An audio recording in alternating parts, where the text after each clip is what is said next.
Madam Speaker, I rise to present the budget for the year 2016-17. I am presenting this budget when the global economy is in a serious crisis. Global growth has slowed down from 3.4% in 2014 to 3.1% in 2015. Financial markets have been battered and global trade has contracted. Amidst all these global headwinds, the Indian economy has held its ground firmly. Thanks to our inherent strength and the policies of the government, a lot of confidence and hope continues to be built around India. The International Monetary Fund has hailed India as the bright spot amidst a slowing global economy. The World Economic Forum has said that India's growth is extraordinarily high. We accomplished this despite unfavorable conditions and despite the fact that we inherited an economy of low growth, high inflation and zero investor confidence in the government's capability to govern. We converted these difficulties and challenges into an opportunity.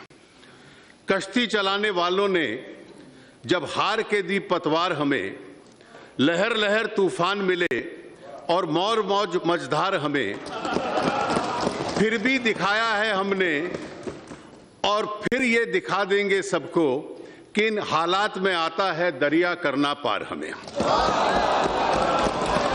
Let us look at our achievements compared to the last 3 years of the previous government when growth had decelerated to 6.3%.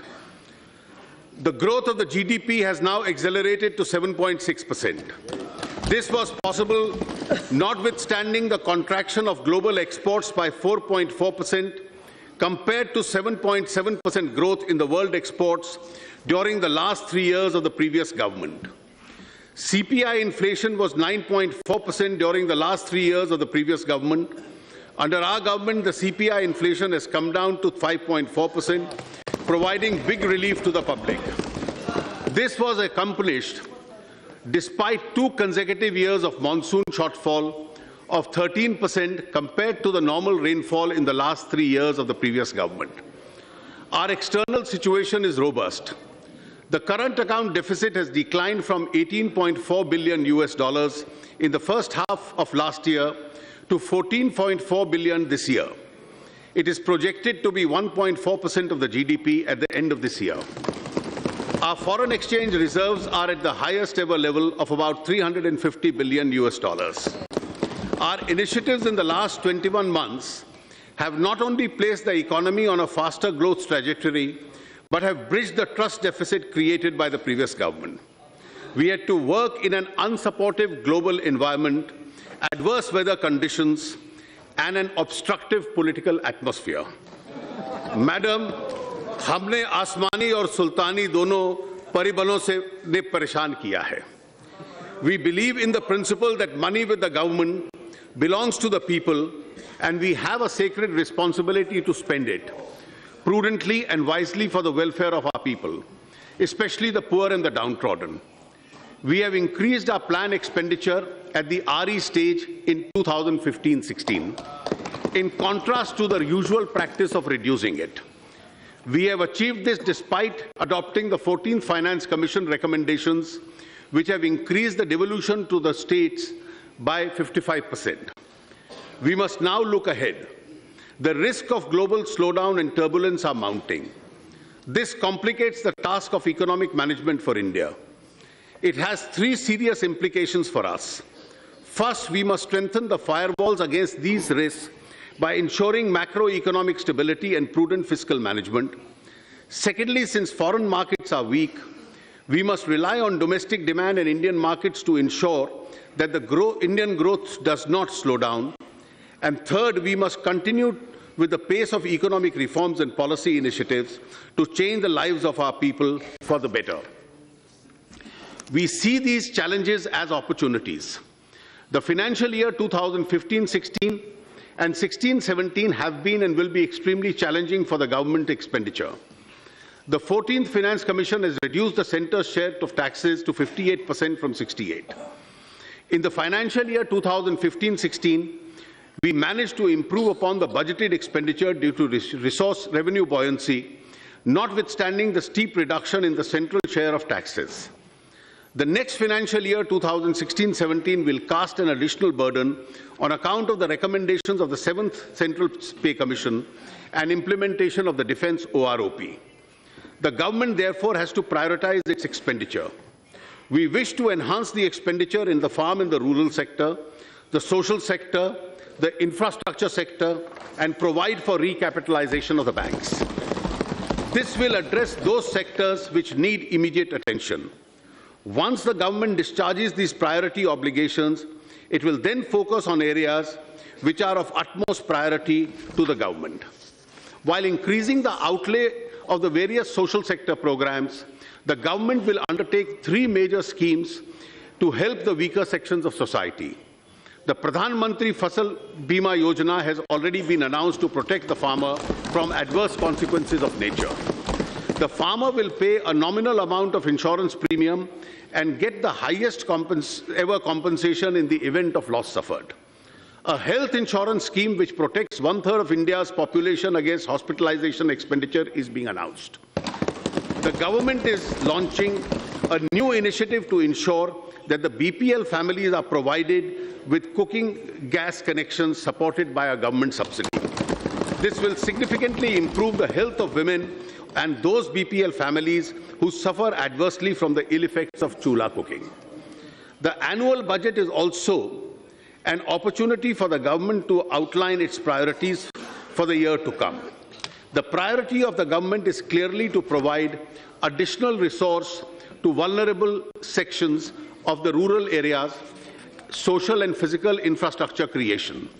The government shall endeavour to continue with ongoing reform program and ensure the passage of the Constitution Amendment to enable the implementation of the Goods and Services Tax, the passage of the Insolvency and Bankruptcy Law, and other important reform measures which are pending before Parliament. Additionally, as I will elaborate later, we will undertake a significant reform such as the enactment of a law to ensure that all government benefits are conferred on persons who deserve it by giving a statutory backing to the Aadhaar platform, bringing significant changes in the legislative framework relating to the transport sector so as to free it from constraints and restrictions, incentivizing gas discovery so as to free it from constraints and restrictions, incentivizing gas discovery and exploration by providing calibrated market freedom, enactment of a comprehensive law to deal with resolution of financial firms, providing a legal framework of dispute resolution in PPP projects and public utility contracts, undertaking important banking sector reforms and public listing of general insurance companies, and undertaking significant changes in the FDI policy. Our agenda for the next year, therefore, is to transform India in this direction. My budget proposals are therefore built on this transformative agenda with 9 different pillars. They include: 1. Agriculture and farmers' welfare with a focus on doubling farmers' income in 5 years. 2. Rural sector with emphasis on rural employment and infrastructure. 3. Social sector including healthcare to cover all the under welfare and health services. 4. Educational skills and job creation to make India a knowledge-based and productive society. 5. Infrastructure and investment to enhance efficiency and quality of life. 6. Financial sector reforms to bring transparency and stability. 7. Governance and ease of doing business to enable people to realize their full potential. 8. Fiscal discipline, prudent management of government finances and delivery of benefits to the needy. 9. Tax reforms to reduce compliance burden with a faith in the citizenry.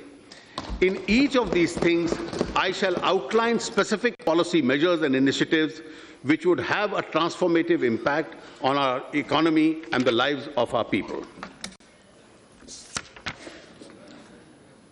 Agriculture and farmers' welfare. Let me first take up agriculture and farmers' welfare. We are grateful to our farmers for being the backbone of the country's food security. We need to think beyond food security and give back to our farmers a sense of income security.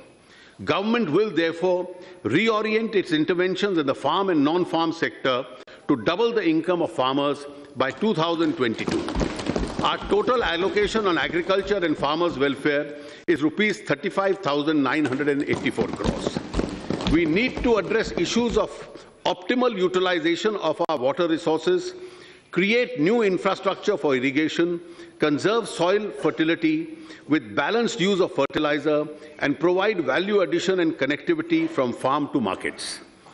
Irrigation is critical for increasing agricultural production and productivity. Of the 141 million hectares of net cultivated area in the country, only 46% is covered with irrigation. The Pradhan Mantri Krishi Sichai Yojana has been strengthened and implemented in mission mode. 28.5 lakh hectares will be brought under irrigation under this scheme. Implementation of 89 irrigation projects under AIBP, which has been languishing, will be fast-tracked. This will help us to irrigate 80.6 lakh hectares. These projects require rupees 17,000 crores next year and rupees 86,500 crores in the next 5 years. We will ensure that 23 of these projects are completed before 31st March 2017.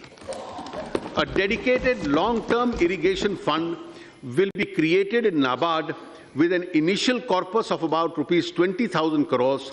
To achieve all these, a total provision of rupees 12,517 crore has been made through budgetary support and market borrowings in 2016-17.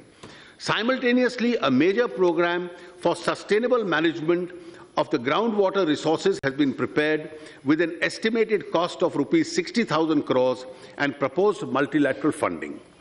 At least 5 lakh farm ponds and dug wells in the rain-fed areas and 10 lakh compost pits for production of organic manure will be taken up by making productive use of allocations under MG Narega. The Soil Health Card scheme is now being implemented with greater vigor. Through this, the farmer gets information about the nutrient level of the soil and can make a judicious use of fertilizer. The target is to cover all 14 crore farm holdings by March 2017. Rupees 368 crore has been provided for the National Project of Soil Health and Fertility. Besides, 2,000 model retail outlets of fertilizer companies will be provided with soil and seed testing facilities during the next 3 years. Fertilizer companies will also co-market city compost, which increases the efficacy of chemical fertilizer. A policy for conversion of city waste into compost has been approved by the government under the Swachh Bharat Abhiyan.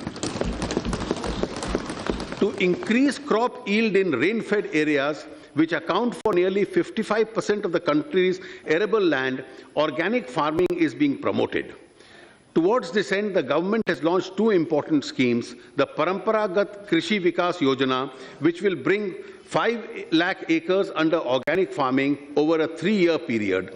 Second, the government has launched a value chain organic farming scheme called the Organic Value Chain Development in the northeastern region. The emphasis is on value addition so that organic produce grown in these parts finds domestic and export market. A total provision of 412 crores has been made under these schemes. Incentives are being given for enhancement of pulses production. Rupees 500 crore under the National Food Security Mission has been assigned to pulses. The number of districts covered has been increased to 622. A national level competition will be held among 674 Krishi Vigyan Kendras with a total prize money of 50 lakhs to improve the efficiency and performance of these Kendras. Access to market is critical for farmers. The government is implementing a unified agricultural market scheme which envisages a common e-market platform that will be developed in selected 585 regulated wholesale markets. Amendment to the APMC Acts of the states are a prerequisite to join this e-platform. I am happy to inform that 12 states have already amended their APMC Acts and are ready to come on board. More states are expected to join this platform in the coming year.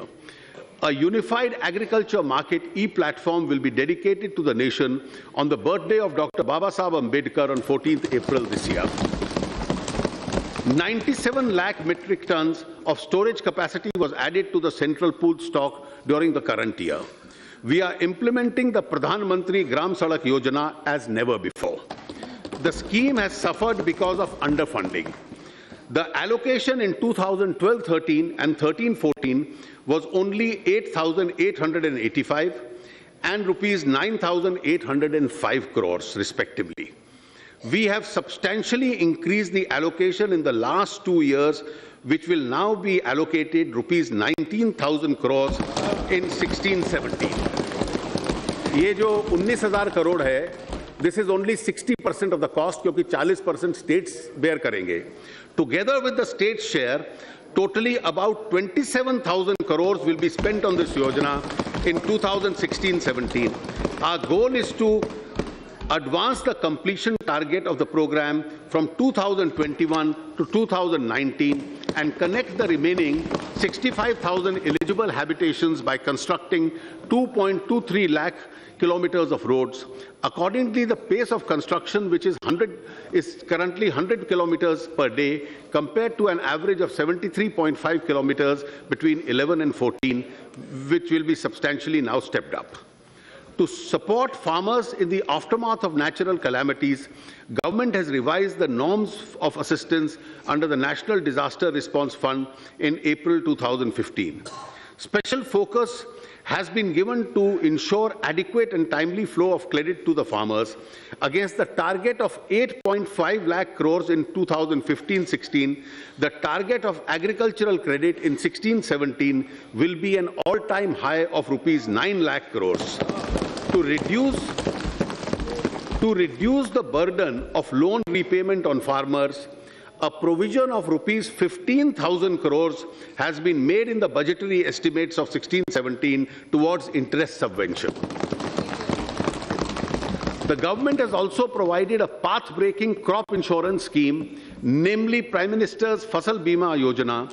For effective implementation of the scheme, I have provided 5,500 crores in the budget of 16-17. We have to ensure that the benefit of MSP reaches farmers in all parts of the country. Mr. Jaitley, if you want to, you can sit and then... Thank you, madam. I'll do that. Yes. We will have to ensure that the benefit of the MSP reaches the farmers in all parts of the country. 3 specific initiatives will be taken up in 2016-17 for this. First, the remaining states will be encouraged to take up decentralized procurement. Second, an online procurement system will be undertaken through the Food Corporation of India. This will usher in transparency, convenience to the farmers through a prior registration and monitoring of actual requirement. Third, effective arrangements have been made for pulses procurement. Farmers also take up other allied activities to supplement their farm income. To make dairy more remunerative to the farmers, 4 new projects will be taken up. First, the Pashudan Sanjeevani and Animal Welfare Wellness Program and a provision for the Animal Health Card, Nakul Swasthya Patra. Second, an advanced breeding technology. Third, creation of e-Pashudan Hut, an e-marketing portal for connecting breeders and farmers. And fourth, a national geomic center for indigenous breeds. These projects will be implemented at a cost of rupees 850 crores over the next few years. There has been a visible rise in the yield of honey from an average of 18 to 20 kilometers per box per annum in the year 2013-14 to 25 kilograms per box per annum in 2015-16. The total production of honey in the country has been increased from 76,150 metric tons in 14-15 to 86,500 metric tons. 90% of domestic honey is now exported. Rural area. After agriculture, I turn to the other segment, the rural economy. A sum of rupees 2.87 lakh crores will be given as grant in aid to the Gram Panchayats and municipalities as per the recommendations of the 14th Finance Commission.